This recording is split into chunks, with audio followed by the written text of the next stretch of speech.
nandito ako sa labas kasi gabi na. Nag-exercise yung alaga ko. May ikot-ikot yung alaga ko pero nandito lang ako nakabantay. Nag-exercise ako kanina guys pero hindi natin nakayanan.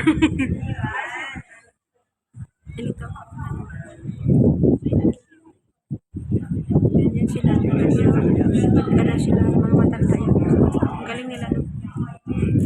Yan yung mga routine nila. Kaya long life sila ba? Healthy. Yan ang ginagawa nila. Yan. Kasi dito lang yan sila guys. And then dito sila. Maganda yung pwesto nila. Yan.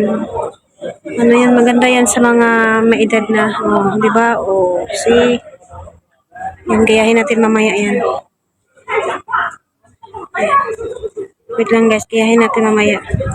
Pero hindi ko alam paano gayahin. Diba? Ang galing nila naman.